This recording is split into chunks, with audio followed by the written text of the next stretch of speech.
সকালবেলা হাঁটতে যাচ্ছে বাচ্চা হারুনুর রশিদ এবং তার স্ত্রী জুবেদা। হাঁটতে যাচ্ছে, ব্যায়াম করে সকালে। মুসলমান তো একজন আর একজনের সাথে দেখা হইলে কি করতে হয়? সালাম। কিন্তু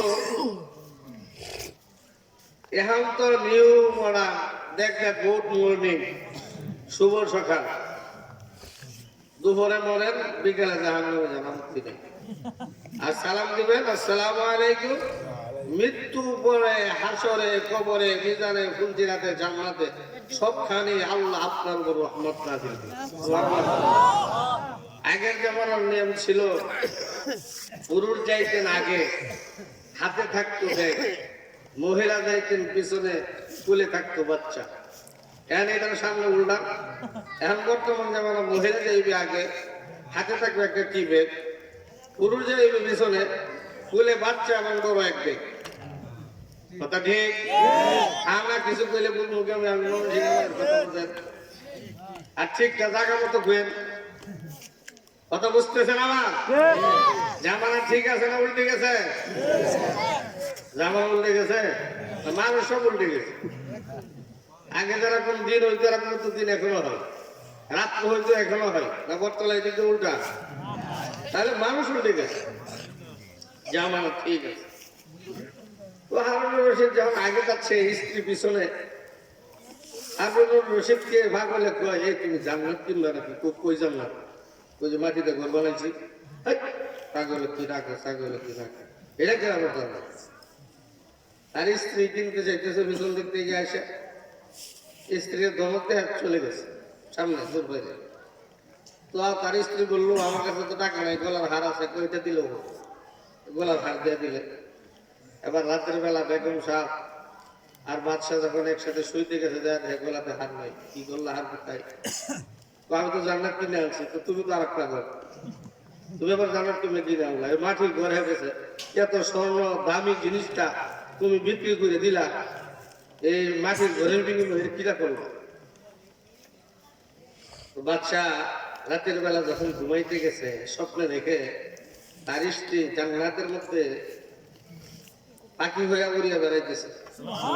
আরে উচ্চ আওয়াজে বলুন সুবহানাল্লাহ। তাকবীর যন্ত্র দেখি কেমন করে আছেন আপনারা? চলবে? রেডি? নারায়ে তাকবীর, নারায়ে তাকবীর, আল্লাহু আকবার, আল কোরআনের আলো, নারায়ে তাকবীর, আল্লাহু আকবার। পিছনের লোকগুলো মনে কষ্ট নেন না, আপনারা একটু হানা জুড়ে করে। শাহজালাল বলছি কিছুক্ষণ আগে, খাইলেন ওয়ালি এমন বাহাদুর ছিল যে তার ঘোড়ার পাওয়া আওয়াজ শুনে কাফেররা কাঁপত। আর আমরা তো মুসলমান, যারা মুসলমান হয়েছি, জমি বিক্রি করছি 5,000 এককারে জমি বিক্রি করছি, বা 1% জমি বিক্রি করছি, মনে করেন 5 লাখ। সল বেলা কোনো এক ভাই জমির দাম 6 লাখ টাকা। আচ্ছা ঠিক আছে, এই লোক কেয়ালে আছে ভাই 5 লাখ টাকা জমি দাও, জমি তো তোমার বেচি নি, এই তুই কথা কেনা, এই তো ইমান। আর যত মারামারি সব আইলের মধ্যে, দাম যত ঠিক লাগবে আজকে তো করে মামলা হয়েছেন, জমি বেঁধে হল, জমি দাম ক্ষেতের মধ্যে দাম হতে এই যে বেশিরভাগ মামলা থাকবে আইলি হাজার কাজে নাই, মোল্লা মুক্তি নাই, সবে কেন আমার চাকরি করছে না, কত জায়গা বসতে হবে। আইসি যাও কথাটি কইতাম, খারাপ লাগতেছে আপনাদের? আমি যতক্ষণ আছি ততক্ষণ কে কে থাকবেন? বুঝের আগে হাত তুলেন না, বুঝের হাত নামান, খামা খাবার করে কইলে হাত মুখে থাকেন না, কোন লাগি হল হাত উঠাইলেন, কথা দিলেন, চলে গেলে তো মুনাফিক হয়ে সারা জীবন জাহান্নামে থাকবে। আপনাকে খাবার হাত উঠে ফেলছেন। হ্যাঁ, একটা লোক বলছে পোহাইবে, তখন চলে হতো ততক্ষণ। মাশাআল্লাহ, চেষ্টা করবেন ইনশাআল্লাহ। প্রত্যেক কাজে শুরুতে ইনশাআল্লাহ করেন, বিসমিল্লাহ করে শুরু করবেন, আলহামদুলিল্লাহ বলে শেষ করবেন। যদি শরীর কাজ হয়, বৈধ কাজ হয়, এই কাজের হিসাব আল্লাহ পাক দেবেন। সুবহানাল্লাহ। কি বলতেছিলাম বলেন তো? আচ্ছা, এর আগে বলতেছিলাম আমি এক জায়গায় চাকরি করতাম, নাম কইতাম না। খুব শুক্রবারে বয়ান দিয়েছি, যে অনেক হাজির আভাস করে আইল কাটে নামাজ পড়ে আরে মসজিদে হুজুর আজকে আমার বিরুদ্ধে ওয়াজ করলো কে আমি কি আসলে জানলাম না ওটা তো আমি চাকরি ধরে হইলো করতাম না পরে চাকরি গেল না আর একটা গেছি আমি পুরো মসজিদে 3 মাসের ধা পাই কারণ সত্যিকার ইমামতি করলে তো 3 দল হইব একদল হুজুর পক্ষে একদল বিপক্ষে আর একদল মধ্যবর্তী জায়গা নিশাটা বললাম ঠিক বললাম কিনা ইমামও একজন আছে 20 বছর ধরে ইমামতি করে হুজুর সবাই ভালো তো সুদ করে হুজুরে ভালো করবো কিবা তো মসজিদে উঠে সুদের বিরুদ্ধে বয়ান করবো সুদ করে বাড়ির দাওয়াত খাওয়া বন্ধ করবো তো হুজুর তো হয়ে বাংলা হুজুর হয়ে গেছে ওই যে সবার করা হুডালা দাওয়াত খায়া হুজুরের ইমানটা নষ্ট করিয়া এমন অবস্থা হয়েছে হুজুরের কাছে দোয়া চাইলে আর দোয়া কবুল হলো না ছড়াইছে কি হুজুরেরা দেখছি দোয়া করলেন আপনি রাফতের কারণে আমাদের মতো হুজুরের কারণে তোমার তো যেতে সেটা নাকি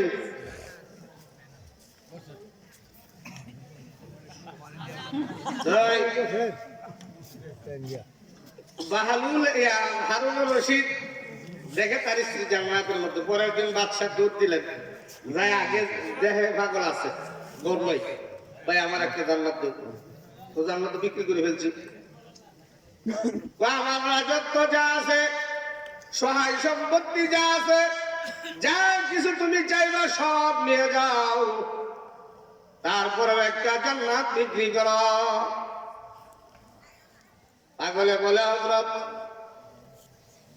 যাহা ছিল তাহা তো দিয়ে ফেলেছি ঠিক আজকে আমি আপনাদেরকে বলে যাই ময়মনসিংহ থেকে অনেক দূরে আওয়াজ প্রায় 200 কিলোমিটার লং জার্নি করে আসলাম আল্লাহর কসম খেয়ে আপনাদেরকে সাক্ষী রেখে বলি গভীর রজনীতে মাহফিলে বয়ান শুনতেছেন জান্নাতের প্যান্ডেলে বসিয়া হাসরের ময়দানে কোনো আমল নাই জাহান্নামী ফাইসালা আপনি যদি বলেন হুজুর ও আল্লাহ হে মালিক বটতলা যুব সমাজের উদ্যোগে আয়োজিত যে ইসলামী মাহফিল হয়েছিল সেখানে আত্মশুদ্ধির নিয়তে বসেছিলাম এই যা কিছুক্ষণ সময় নিজেকে সংশোধন করার উদ্দেশ্যে বসেছিলাম এই সময়টার বিনিময়ে খোদা তুমি যদি মাফ করে দিতা হয়তো আল্লাহ পাক এই উসিলা মাফ করে দিবেন সুবহানাল্লাহ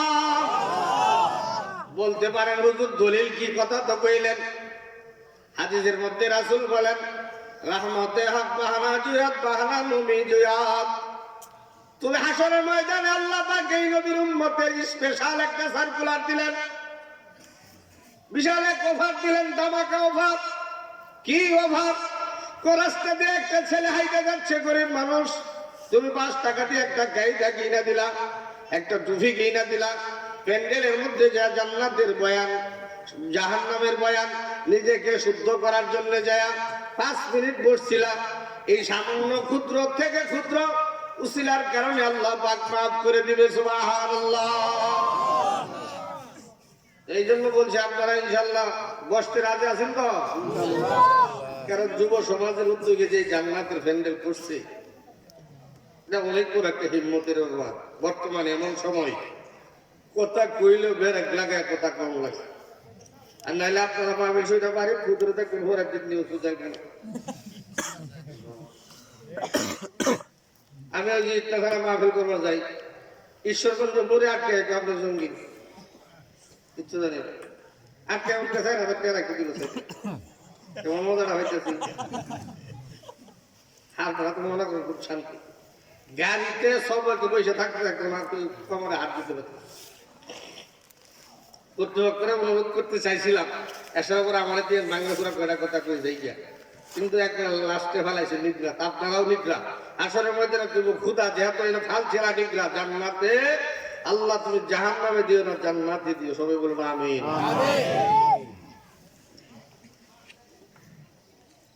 ও আল্লাহর বান্দা এখনো কিন্তু আলোচনা শুরু হয় নাই আপনাদের মনগুলো জোগানোর জন্য বলতেছে আমাদেরও ইবাদত সাহাবায়ে কেরামের ইবাদত আমাদেরও দ্বীনি মজলিসে বসা সাহাবায়ে কেরামেরও তো দ্বীনি মজলিসে বসা আমি আপনি আল্লাহর জিকির করতে চাইলে অলসতা আসে।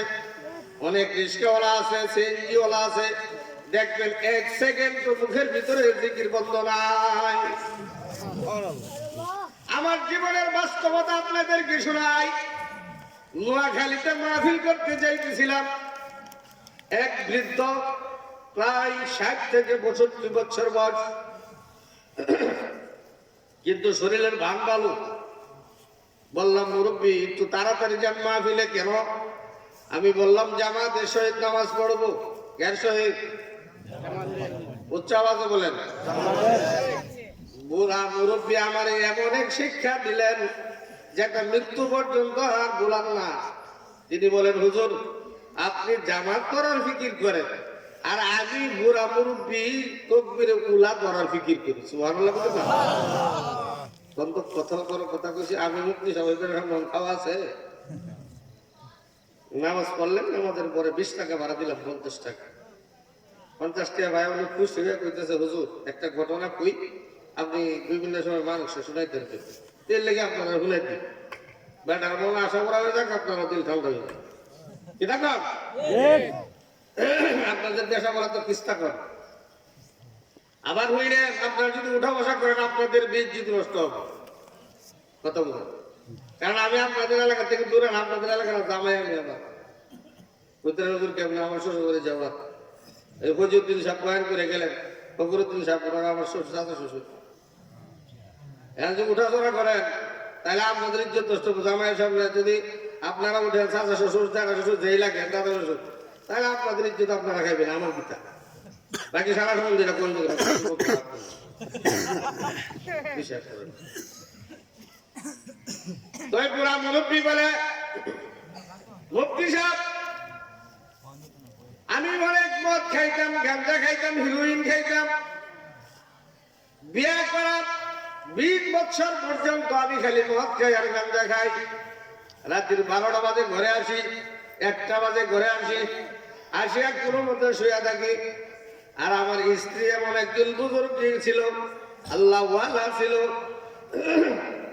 প্রত্যেক দিন শেষ রাত্রে উঠিয়া শীতের মৌসুমে পানিটাকে গরম করিয়া আমার মাথা পায়ে হাত বুলাইয়া দিতেন, আর বলতেন, ও আল্লাহর বান্দা, উঠো না, 2 রাকাত নামাজ পড়ো না, দেখো কেমন লাগে। কিন্তু আল্লাহর কসম হুজুর, 20 বছর যাবৎ আমি তাকে বেদন পিটানি পিটাইছি, কোন একদিনের জন্য বলে নাই কেন আমাকে মারা।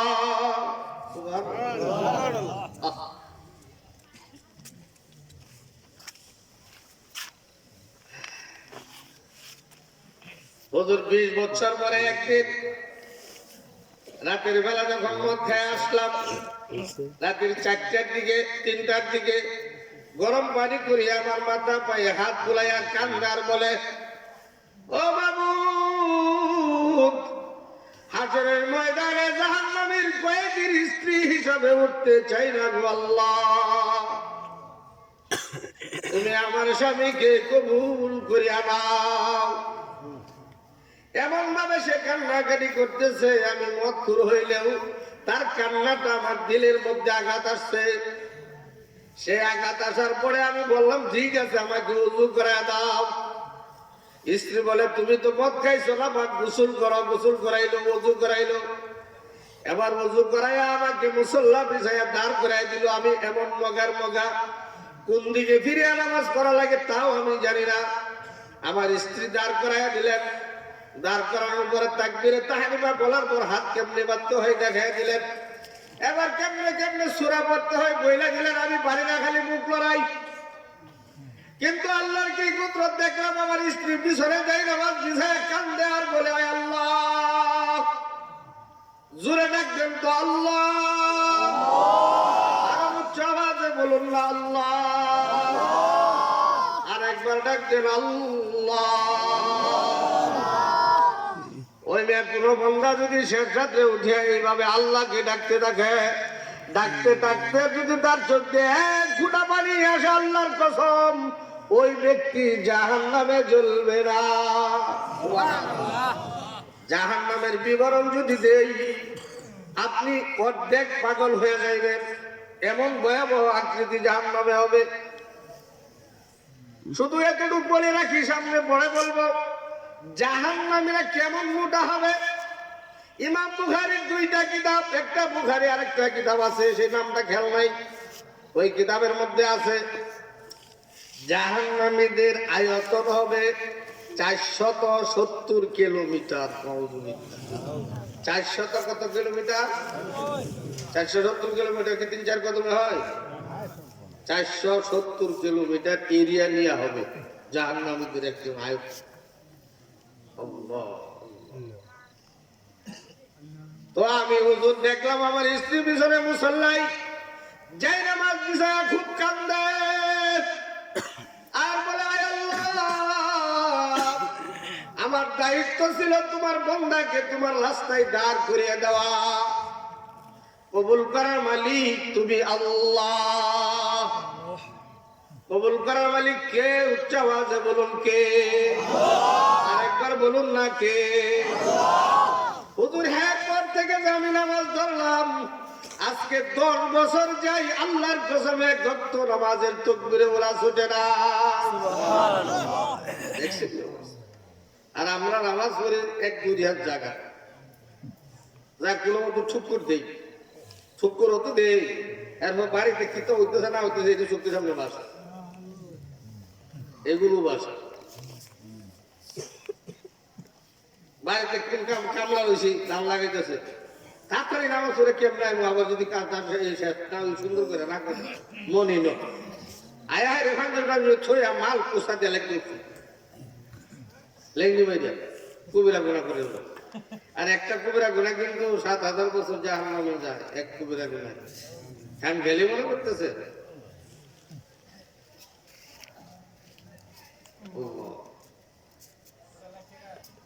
বলতেছিলাম রহমতে হক বাহানা জুয়াত বাহানা নমি জুয়াত। আল্লাহ পাক হাশরের ময়দানে মুসিলা খুঁজে খুঁজে মাফ করে দিবে, সুবহানাল্লাহ। এই জন্য বলছি আজকের এই মাহফিলে সামান্য সময় দিব। এই যুবক ভাই যারা আয়োজন করেছেন তাদেরকে সহ আল্লাহ পাক যাতে এই মুসিলা আমাদেরকে মাফ করে দেয়, সুবহানাল্লাহ। ওই একবার সুবহানাল্লাহ কইছে, এটা গুনাহ হইতেছে না সওয়াব?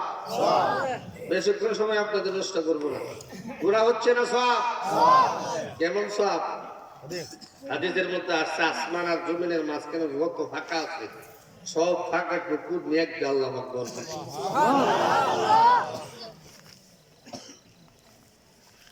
আল্লাহ পাক আমাদের সবাইকে বুঝার আমল করার তৌফিক দান করুন। তো বলতেছিলাম যে জাহান্নামের বিবরণ হালকা বলি। জাহান্নামীদের আয়তন হবে 470 কিলোমিটার। 470 কিলোমিটার দূর করলে যতটুকু এরিয়া অতটুকু হবে তার বডি। এটা কি কম মনে করতেছেন? এক একটা দাঁত লম্বা হবে 10 কিলোমিটার। আল্লাহ, কয় কিলোমিটার? মারিগুলো হবে 160 কিলোমিটার। এত বিশাল আকৃতির দেহর উপর যখন আযাব শুরু হবে, সামান্য রৌদ্রের তাপ হইলেই সহ্য হয় না। আর ওই আযাবের অবস্থা কি হবে? আপনাদের খারাপ লাগতেছে? আমি কোরআনে কারীম থেকে ছোট্ট একটা সূরা পড়ছি, সূরাতুল আসর। সারসংক্ষেপে আলোচনা। আল্লাহ পাক বলেন এই পৃথিবীর যত মানুষ আছে সকলেই ক্ষতিগ্রস্ত হবে, তবে যারা 4 গুণ ওয়ালা মানুষ তারা সফল কাম। তার মধ্যে 1 নম্বর গুণ হলো যারা ঈমান আনবে, 2 নম্বর গুণ হলো ঈমান আনার পর আমলে সালে ভালো কাজ করবে, 3 নম্বর হলো সত্য কথা বলবে, 4 নম্বর হলো সবর করবে। ঈমান আনতে হবে। ঈমান আমরা তো ঈমান আনছি, বাপ দাদারা প্রত্যেক সূত্রে ঈমান হয়েছে। যদি ওহারা একটু কিন্তু ঠুট করে ঠকতো বউ করে তো কথা কন না কেন? অথচ আল্লাহ ভাগের হাবিব বলেন কি, তোমাকে টুকরা টুকরা করা হবে, শুলিতে চড়ানো হবে, তারপরে ঈমান ছাড়বা না। আল্লাহ বলেন ঠিক কিনা? জান চলে যাবে তো যাক। রাসূল মেরাজে গেছেন, মেরাজে যাওয়ার সময় এক জায়গা থেকে খুব শুকরান আসতেছে। জিবরাইলকে বললেন, কিসের শুকরান? জান্নাতের শুকরান। কোন হয়? জান্নাতের শুকরান নয়। ওই ঈমান আনার কারণে এক বান্দা, একটা ছোট্ট মাসুম বাচ্চা এবং তার মাকে যখন একত্রিত করিয়া ওই ছোট বাচ্চাটাকে আগে গরম তেলের মধ্যে ছাড়া হয়েছিল, হাড্ডি মাংস আলাদা হয়ে গেছিল, সে উপর দিকে উঠতেছিল আর বলতেছিল, লাব্বাইক আল্লাহুম্মা লাব্বাইক, লাব্বাইক আল্লাহুম্মা লাব্বাইক। সেই বাচ্চার কবরের থেকে সুদ্দাম আসতেছে। সুবহানাল্লাহ। এক নম্বর হলো ঈমান আনা লাগবে। কি আনা লাগবে? ঈমান আনার পরে ভালো কাজ করা লাগবে। এখন আমরা কেমন ঈমান? বাড়িতে যাই, দুপুর বেলা কাজ করে আসছি, খাবার দাবারের মধ্যে সামান্য ভেজাল হইলেই, লবণ কম বেশি হইলে স্ত্রীর সাথে লাগি যায়। কথা কইরা নি লাগি যায়। তালাক দিতে দিতে 14 গোষ্ঠী তালাক দেয়। বুঝানো সবাই হাতে বের, নাহলে তালাকের সময় হাতের নাম কাকে। গত বছর দিনকে ফোন দেখতেছে, ও তো তালাক দিতেছে, মা চুপটা করছে, মার কি করছে নাকি মারে তুমি যা করছো, তো অনুষ্ঠানে কইছেন বাউ কি। পরে আমার সাথে মাদ্রাসায় গেছে, বলতে সুন্দর বাউ আছে, ব্যবস্থা করে দিতেছে, বসছে, চা পান খাওয়াইছে।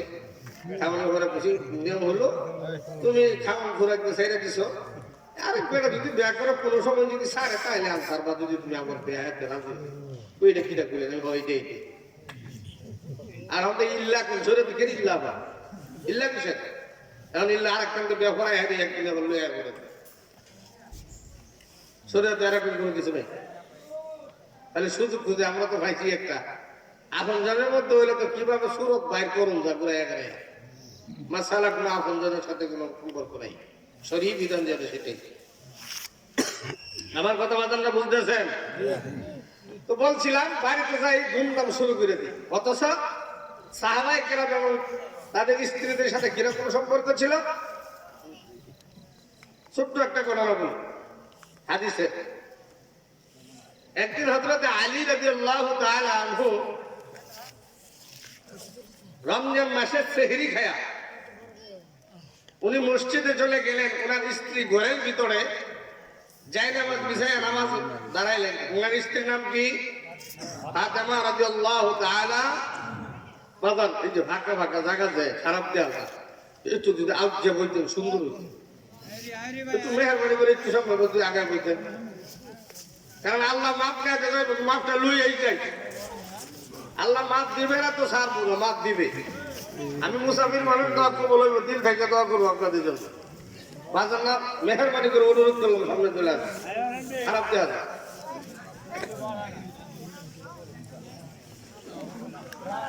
কথা না বলি, এবার শুনি। তো ফাতেমা রাদিয়াল্লাহু তাআলা আনহা উনি জায়নামাজে বসলেন। আলী রাদিয়াল্লাহু তাআলা আনহু নামাজ পড়ে আসে, দেখে ফাতেমার মুসল্লাই নাই। কোথায় নাই? জায়নামাজে নাই। হযরত আলী বলেন, ফাতেমা সারা জীবন এরশাদ ছাড়া উঠতেন না, আজকে জায়নামাজে নাই, সেই কারণটা কি? ঘরে খুঁজে নাই, বাইরে খুঁজে নাই, যা দেখে বাগের করে যা দেখতেছে যে কিছু কাপড় সাবান দিয়ে ভিজাইছে, আবার পানি গরমে বসাইছে, আবার অনেকগুলো রুটি, অনেকগুলো যাতে রুটি হয় এরকম একটা খামিরা বানাইতেছে, কয়েকটা কাজ একসাথে করতেছে। আলী বলেন, ফাতেমা তুমি যে আজকে এরশাদ করলা না, কোনোদিন তোমাকে নিয়মের উল্টা হইতে দেখি নাই, আজকে তুমি এরকম ঘুরতেছো কারণ কি? আর যে রুটি বানাইতেছো কয়েকদিন তো চলবে। তখন তিনি ফাতেমা বলেন, হে আলী, আমি গতকালকে স্বপ্নে দেখলাম, এই স্বপ্নে দেখলাম রাসূল আমাকে বলেন, রাসূল স্বপ্নে দেখি রাসূল অন্ধকারে আসছেন আমার ঘরে অন্ধকারে। আমি পিছন দিয়ে বললাম, ও আব্বাজান কোথায় যাচ্ছেন? তোমাকেই তো খুঁজছি। ও কেন খুঁজছেন? আজকে সেহরি করছো আলীর সাথে, ইফতার করবো আমার সাথে জান্নাতের দপ্তরে। চিৎকার দেখো সুবহানাল্লাহ। আওয়াজ শোনার সাথে সাথে হযরত আলী কান্নায় ভেঙে পড়লেন। হযরত আলীর কান্না দেখে ফাতেমাও কান্দে। দুজনের কান্না এমন অবস্থা হয়েছে ইতিমধ্যে হযরতে হাসান হুসাইন এসে হাজির হয়ে গেলেন। হাসান হুসাইন বলে, ও মা কেন কান্দ? ও বাবা তুমি কেন কান্দ? বাবাকে বলে, ও বাবা আমার আম্মু তোমাকে বকা দিয়েছে কিনা? মাকে বলে, আপনাকে বকা দিয়েছে কিনা? এমন ভাবে কথা বলার পরে হযরতে ফাতেমা বলেন, ও হাসান হুসাইন আমাকে জিজ্ঞাসা না করিয়া তোমার বাবার কবরে যাও, তোমার নানার কবরে যাও। কারণ ফাতেমার একটা অভ্যাস ছিল, হাসান হুসাইন যদি কাজের ব্যাঘাত ঘটাইতো ওনার নানার কবরের পাশে পাঠাইয়া দিতেন। ওনারা কবরের পাশে যাওয়ার পরে রাসূল কবর থেকে ওনাদের সাথে কথা বলতেন। সুবহানাল্লাহ।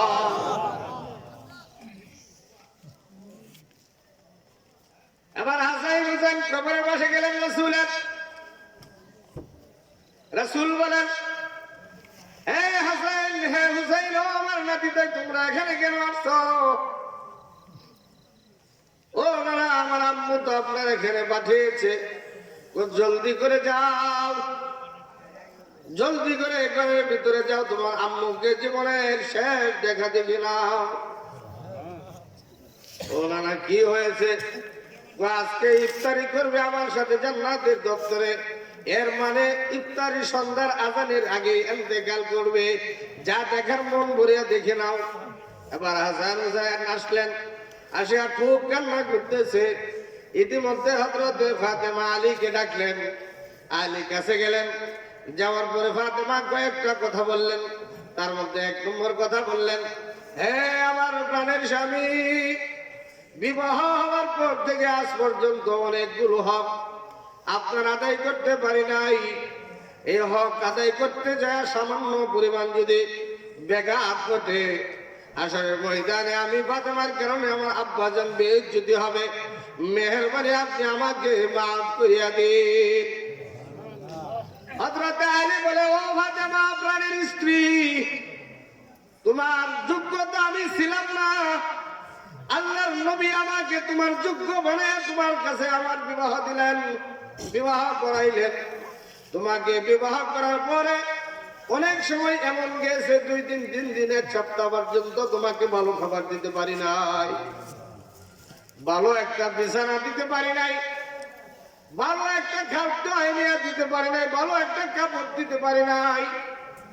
হাসরের ময়দানে আমি তো ভয় করতেছি, তুমি যদি মাফ না করো, আমি যদি জাহান্নামের আসামি হয়ে যাই, আমাকে কে ডাক দিয়ে কাছে নেবে? হযরতে আলীর এমন কান্নার আওয়াজ। ফাতেমা বলে, হে প্রাণের স্বামী, আপনি আমাকে কোনো ধরনের কষ্ট দেন নাই। ওই মেয়ে ওনাদের মধ্যে কেমন মহব্বত ছিল, আমাদের মধ্যে কেমন মহব্বত। মিয়ানে আশিক মাশুকের রমদেশ কামান কাতিবিরা হাম খবর নিস। এমন তাদের ভিতরে ভালোবাসা ছিল, মহব্বত ছিল। আলীর কান্নার কারণে ফাতেমা বলে, হে প্রাণের স্বামী, আপনার যে পরিমাণ হক ছিল আমি আদায় করতে পারি নাই।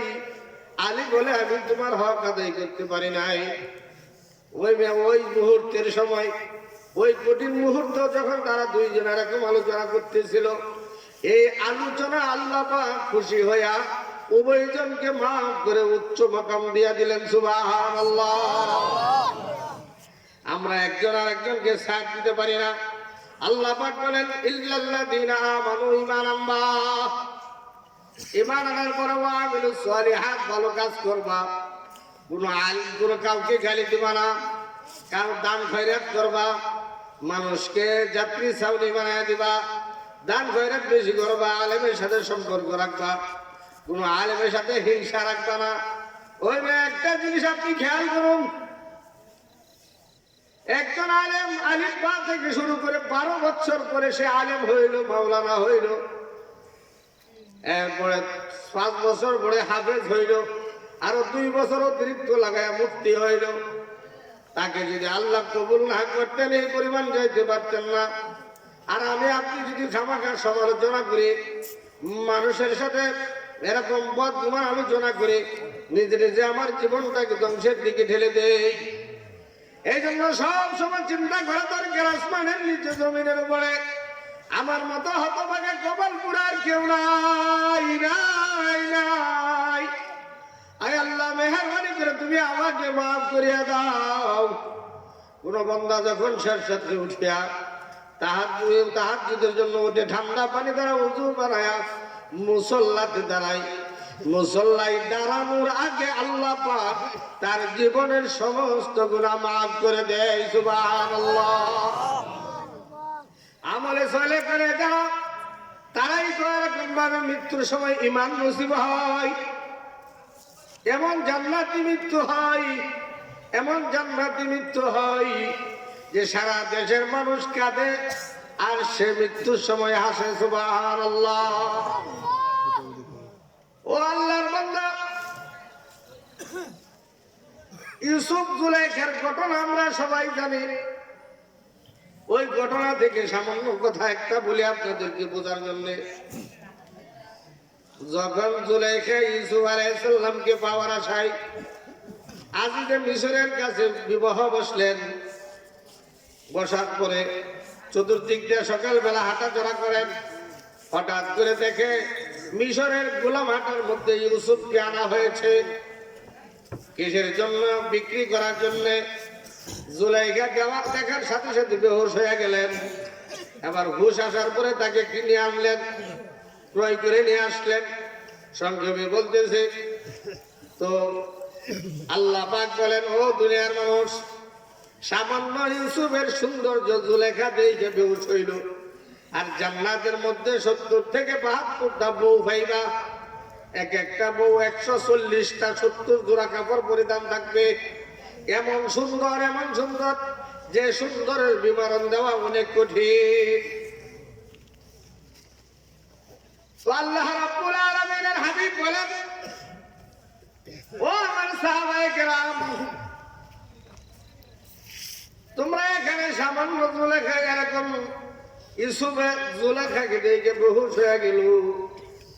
আর হাসরের ময়দানে জান্নাতীরা যখন জান্নাতের মধ্যে বসে থাকবে, গান শুনতে মনে চাইবে, তো 70টা স্ত্রী, নাকে থাকবে ফুল, কানে থাকবে দুল, হাতে থাকবে মালা, হাতে থাকবে বালা, গলায় থাকবে মালা। দেখা যাইব কত মালা। চিৎকার দিয়ে কন্যা সুবহানাল্লাহ। আরো জোরে বলি সুবহানাল্লাহ। এবার জান্নাতের মধ্যে যখন স্বামীরে মধ্যে রাইখা 72টা স্ত্রী চতুর্দিক দিয়া জান্নাতের অলঙ্কার হইরা নাচতে থাকবো আর গান গাইতে থাকবো, তখন জান্নাত হেলতে থাকবে, বলতে থাকবো কিনা মজা। আর আশেপাশের মহিলারা হইলে আবার এই কথাই কয় নাকি, হুজুররা আমাদের হাজবেন্ড গুলারে 70টা করে বউ দিয়া হালাইতেছে, আমাদের এবার কিতা হবে। আরে দুনিয়ার স্ত্রী থাকবে হুজুরের সর্দার নেই। সুবহানাল্লাহ, সুবহানাল্লাহ। হ্যাঁ থাকবো মরল, কি থাকবো। এবার জান্নাতের মধ্যে আরামে চলতে থাকবে, খেলতে থাকবে, তুলতে থাকবে, খাইতে থাকবে।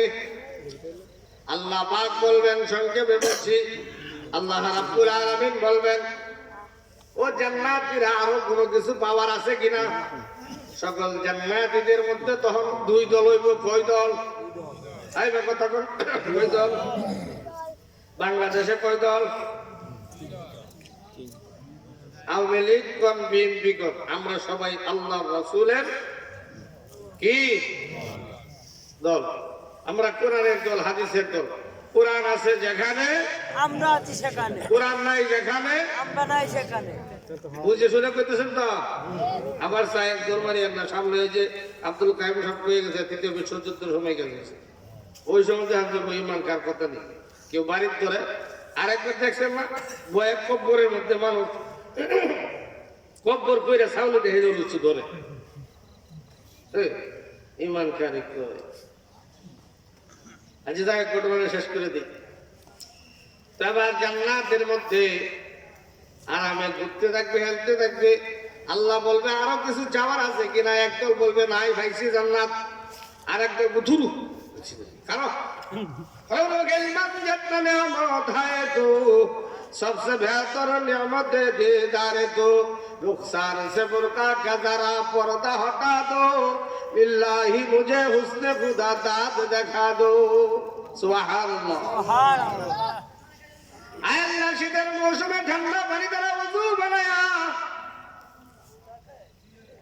আপনার কুদরতে চিন্তা করেছিলাম জাহান্নামের ভয় নয় জান্নাতের আশাও নয় কেন বান্দা কেন কই একমাত্র আপনার দিদারের জন্য সুবহানাল্লাহ তখন আল্লাহ পাক বলবে ঠিক আছে আমার দিকে তাকাও যখন তাকাইতে বলবেন তখন আল্লাহ পাকের চেহারার সামনে কুদরতি চেহারার সামনে ৭০,০০০ নূরের পর্দা থাকবে যে মাত্র একটা পর্দা সরাবে সরানোর সাথে সাথে পুরা হাসরবাসী জান্নাতবাসী বেহুশ হইয়া পড়িয়া যাইবে সুবহানাল্লাহ একদিন দুই দিন নয় এক বছর ২ বছর নয় ৭০ বছর বেহুশ হইয়া পড়ে থাকবে ৭০ বছর পরে যখন হুঁশে আনা হবে আবার আল্লাহ রাব্বুল আলামিন বলবে চলো যাই আমাকে দেখার জন্য তখন হুঁশে আসিয়া বলবে দেখার দরকার নাই একবার দেখবার যাই তো ঘুরিয়া গেছি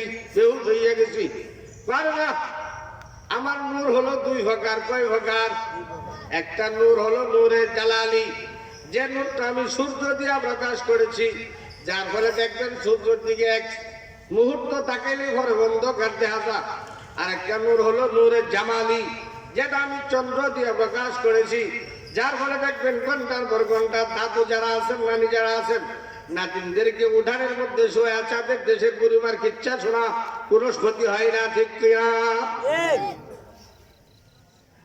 তো এবার জান্নাতীরা যখন এই কথা শুনবে বলবেন চলো যাই ওই মাহফিলে যাবেন যে মাহফিলে আল্লাহ পাক দিয়ে যাইবেন ওই মাহফিলে স্টেজের মধ্যে থাকবে 2,24,000 পয়গম্বর সুবহানাল্লাহ কইতেন না 2,24,000 পয়গম্বর যদি তা হয় তো বর্তলা যুব সমাজের মধ্যে গিয়ে আজকে স্টেজে বসতে অতরে বড় তুই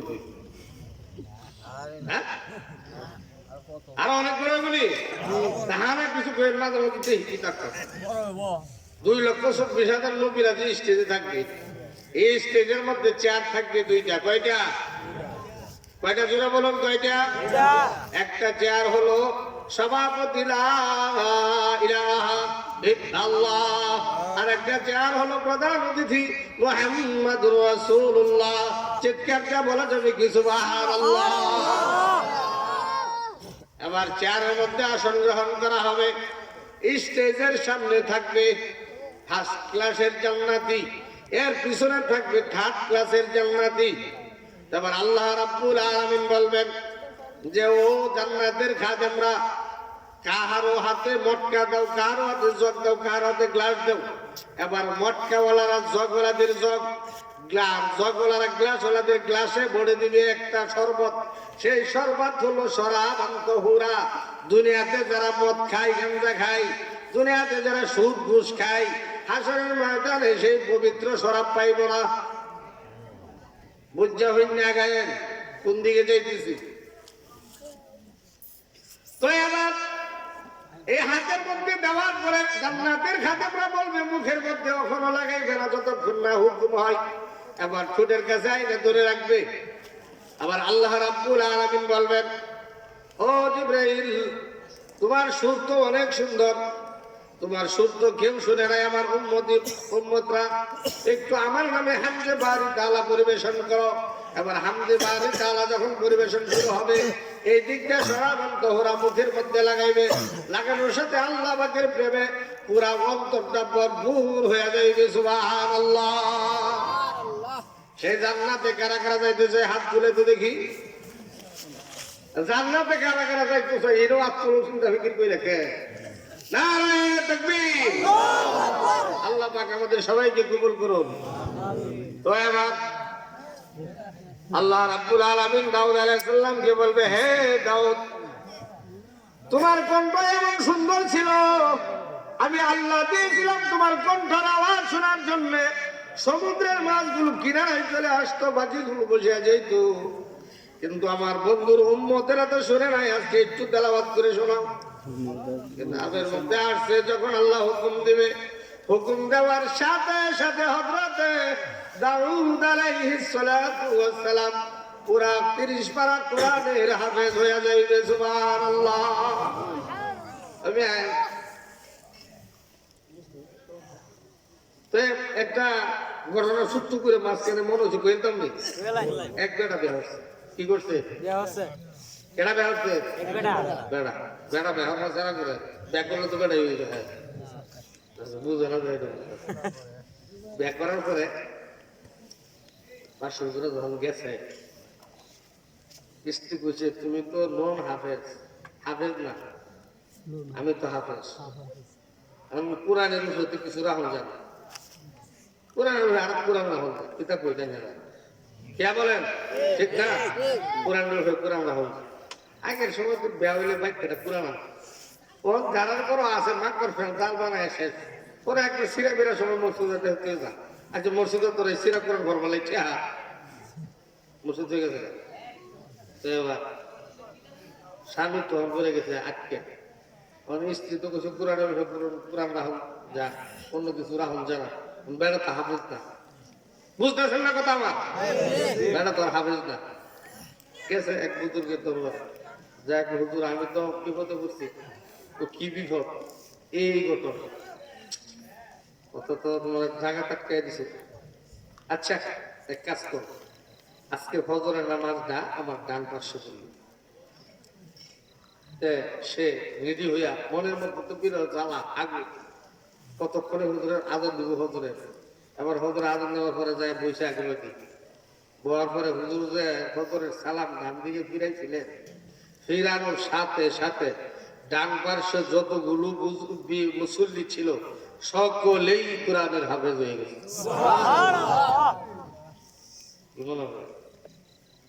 এবার দাউদ আলাইহিস সালাম তেলাওয়াত করবে। আবার আল্লাহ রাব্বুল আলামিন বলবেন,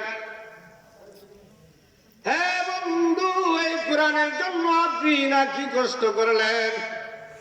তায়েফের ময়দানে গেছেন, তায়েফের ময়দানে যাওয়ার পরে আপনাকে পাথর মারলো, এমন মুষলধারে বৃষ্টির মতন পাথর মারলো যে পাথরের কারণে আপনার পুরা শরীর ফাইটা রক্ত বাহির হয়ে গেছে, 3-3 বার বেহুশ হয়ে গেলেন। এরপরে উহুদের ময়দানে দান মুবারক শহীদ করলেন, মাথা ফাইটা করাই দুইকে গেল।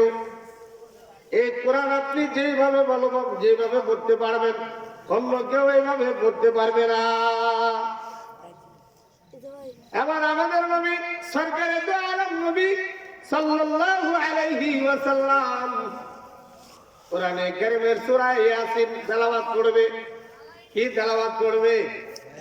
বলা হয় রাসূলের তেলাওয়াত কণ্ঠ দাউদের যে কোটি সহস্র গুণ বেশি সুন্দর হবে। চিৎকার দিয়ে বলা যাবে কি সুবহানাল্লাহ। এবার সর্বশেষ আল্লাহ রাব্বুল আলামিন বলবেন, আল্লাহ রাব্বুল আলামিন বলবেন, হে জান্নাতীরা হাসরবাসীরা, হে জান্নাতের মেহমানরা তোমরা শুনো, এই কোরআনটা নাযিল করছি আমি। কোথায় কিভাবে পড়লে মজা লাগবে যেটা জানি আমি তেলাওয়াত করি, তোমরা একটু শোনো। এবার আল্লাহ পাক তার আপন কণ্ঠ দিয়া সূরা আর রহমান তেলাওয়াত করবে। সুবহানাল্লাহ। হযরত রাসূল করিম সাল্লাল্লাহু আলাইহি ওয়াসাল্লাম যখন এই ঘটনা সাহাবায়ে কেরামের সামনে বর্ণনা করলেন, সাহাবায়ে কেরামের মধ্যে বলতেছে, ও আল্লাহর পয়গম্বর, ও আল্লাহর নবী, আমার পিতা মাতা আপনার উপর কুরবান হোক, যে জান্নাতের বিবরণ দিলেন crore crore billion billion billion মানুষ হবে, এই বিশাল বড় জান্নাতের প্যান্ডেল হবে, এই প্যান্ডেলের মধ্যে লাইটের ব্যবস্থা কি থাকবে নাকি অন্ধকার থাকবে?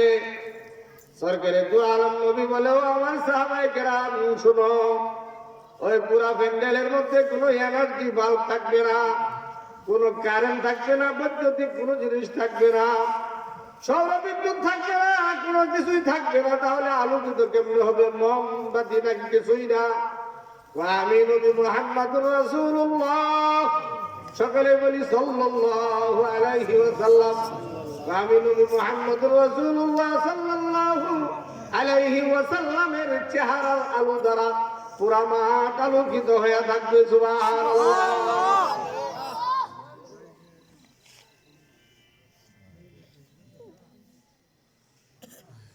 তো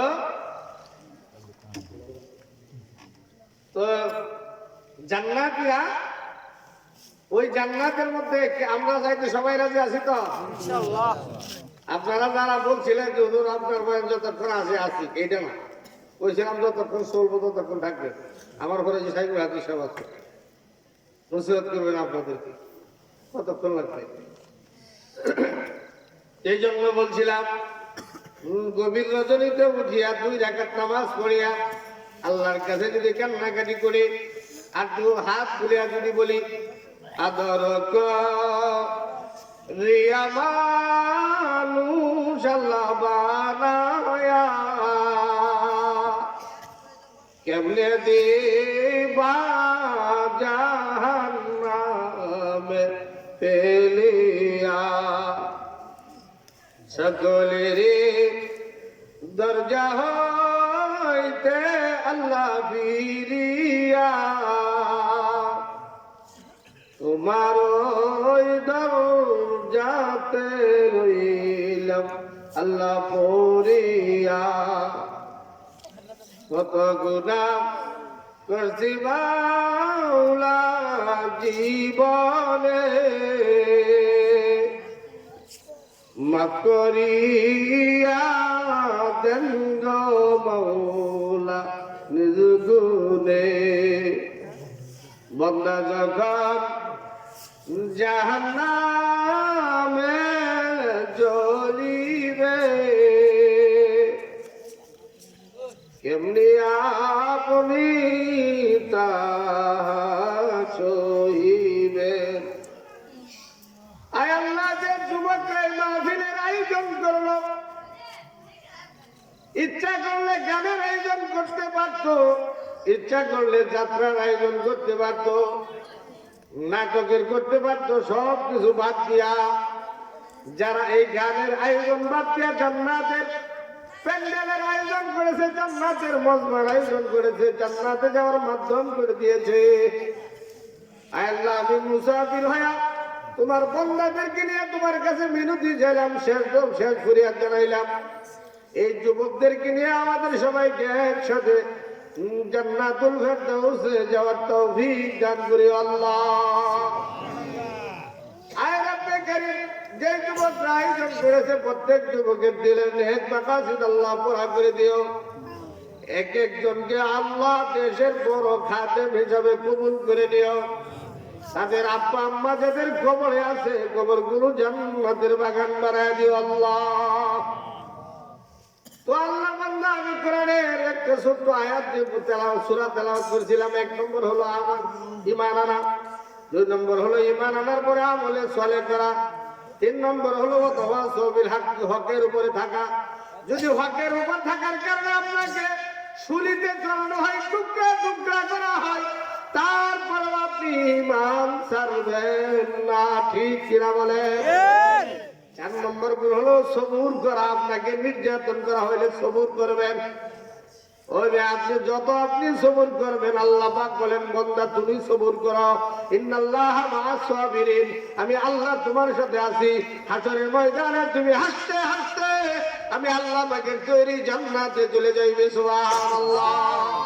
সর্বশেষ কথা, হাদিসের অর্থটা রাসূল বলে 2টা জিনিস রাখলে একটা আল্লাহর কিতাব, আর একটা হলো রাসূলের সুন্নাহ। কোরআন শরীফ আমরা নিজেরা পড়বো, সন্তানদেরকে পড়াবো, আর নিজে পড়বো, সন্তানদেরকে পড়াবো। আর একটা হলো রাসূলের সুন্নাত, হযরতে উলামায়ে কেরামের কাছ থেকে শিখে নেব, রাসূলের সুন্নাতের উপর চলার চেষ্টা করব। কোরআন যদি আমরা পড়ি পড়াই, সর্বশেষ ছোট্ট করে 2 মিনিটে।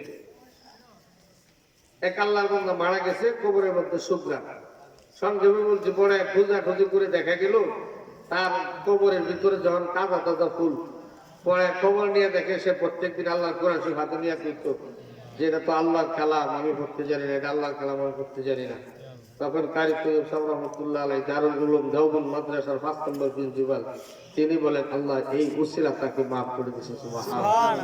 আল্লাহ পাক আমাদের সবাইকে ইমানি আমলে বলিয়ান হইয়া নিজের ব্যক্তিগত জিন্দেগি, এরপরে পারিবারিক জিন্দেগি, আন্তর্জাতিক জিন্দেগি, এরপরে সকল সেক্টরে আমাকে ইমাম নামীয় দৌলতের সাথে সাথে আমলের জিন্দেগিতে বাস্তবায়ন করার তৌফিক দান করুন।